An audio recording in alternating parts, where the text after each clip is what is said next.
David Murray spent 13 years as the Chief Executive of the Commonwealth Bank before taking up his role as the inaugural head of Australia's Future Fund, which was set up by the Howard government to cover the superannuation liabilities of the federal public sector. The Treasurer, Joe Hockey, is understood to be in discussions with David Murray about the government's financial services inquiry, which will be launched before the end of the year. It'll be the first time in 17 years that the $5 trillion banking, superannuation, insurance and investment sector will be examined. David Murray is our guest tonight. He joined me in the studio earlier this evening. David Murray, welcome back to Lateline. Thank you. Now, you've previously labelled Labor's carbon tax as the worst piece of economic reform I have ever seen in my life. Yeah. What's your assessment then of the Coalition's direct plan for reducing carbon emissions? Well, my view is that when faced with a potential risk, you manage it by looking at the size of the risk and the probability of it occurring. If you're not sure on either of those fronts, then you look to measures you can take that would help you in any event, whether it occurs or not, but also, if it does occur, ameliorate some of the risk. Now, the way to deal with that was not to implement a carbon tax. A carbon tax simply attacks one of the comparative advantages of this country globally, which is energy. And to attack that is to attack the very fabric of the economy. At the same time, if there are any actions that you can take to be more fuel efficient, you actually help the economy at the same time as you start reducing those emissions in case it's the problem that many people say it is. That was the sensible way of dealing with the problem,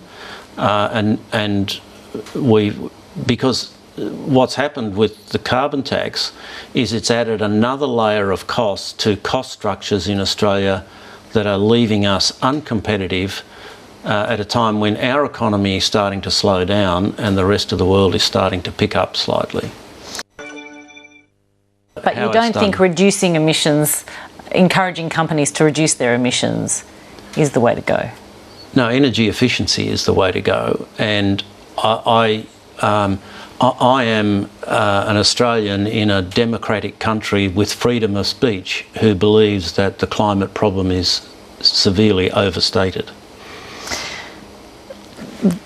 The latest IPCC report, the Intergovernmental Panel on Climate Change, was written by 250 authors from 39 countries, subjected to a review involving more than 1,000 experts. What would it take to convince you of the science? When I see some evidence of integrity amongst the scientists themselves. I often look at systems and behaviours as a way of judging something, and in this case, to watch the accusations that fly between these people suggests there's been a breakdown in integrity in the science. So if I were in a leadership role, I would say the first thing to do with this problem within Australia by ourselves is to set up some scientific approach to get a community consensus here about what is the truth on this matter. I wouldn't do nothing because a lot of people are concerned about it, but I think there needs to be some consensus about the science because there's too many people on both sides of this, and you can only get justification for action once you take that step. Didn't the Climate Commission achieve that consensus? In fact, we have political consensus on the need for action. Well, to some extent, but even though there was a broken promise on the carbon tax, the community reaction to the carbon tax was very clear.